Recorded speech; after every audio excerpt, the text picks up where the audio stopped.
Hello everyone, welcome to the Lion and Pirate Open Mic. Yay! Sweet. I don't think we normally get applause. Let's make that Right? So my name is Eric Clow and I'm representing Art Spark Texas, formerly VSA Texas. Yep. And I think pretty much everyone here knows the rules about music, so I won't go into that. If you want to sign up and haven't had a chance to, come talk to Laura.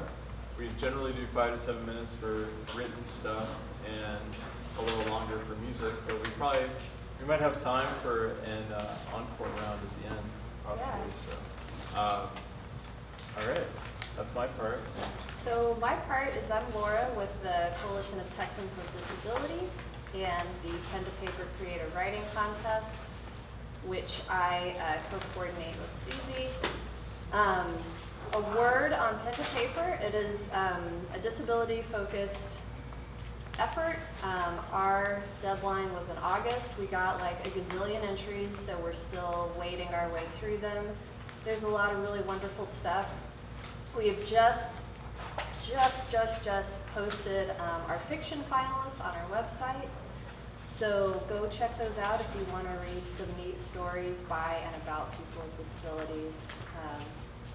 We did a lot of weird stuff this year, so yeah, definitely check out the weird stuff.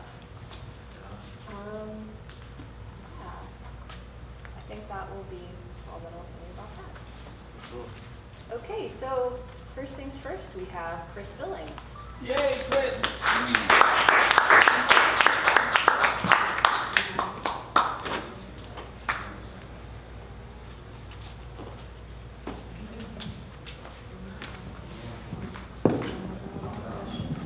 Hello, everybody. Hi. This is my first time here. I want to thank Tom for letting us know about this here. Hey, Tom.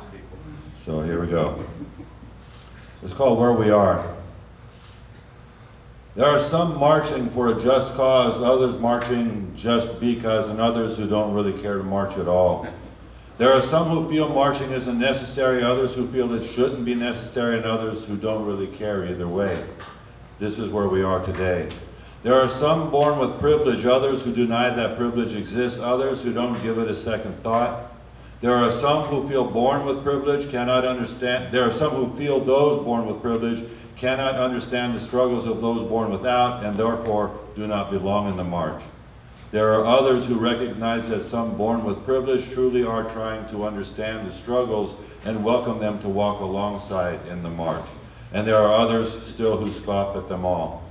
We are a country divided, a landscape torn asunder, a nation where you have to choose sides or have your side chosen for you.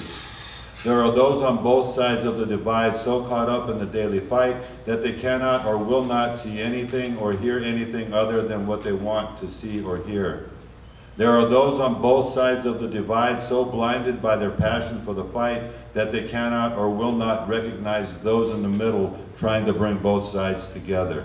And there are others still who encourage the divide to grow. This is where we are today. This is where we still are today.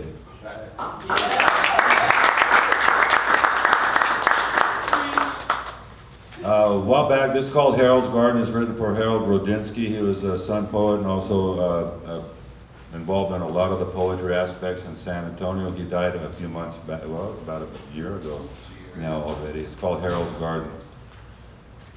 There was a beauty there in the way he tended his garden, and the bright colors and basic greenery, and the exotic and the everyday, the way he doctored the soil to ensure proper growth, how he cared for and babied the sick ones, how he proudly displayed the vibrant ones, how he was not afraid to plant some he'd never tried before.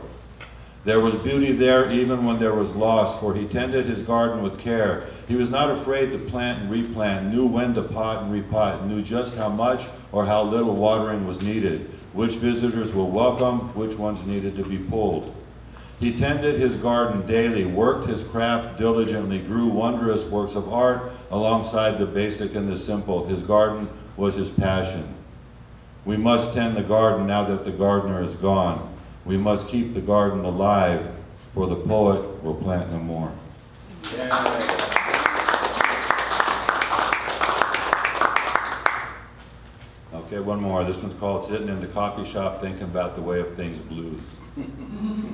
And I wonder what it is that drives folks to be so concerned with what others are doing that they feel the need to stare, some rudely, others curiously, all uncomfortable to me today. For some reason, maybe I'm just tired, too sensitive, maybe they don't need to be mean to be nosy, but they are. Today, to me, just leave me be. Walk away with your shod feet and leave me in peace with mine bare. You be you and I'll be me, and as long as you being you doesn't interfere with me being me, we can just let each other be, and life would be better for us all. Yeah!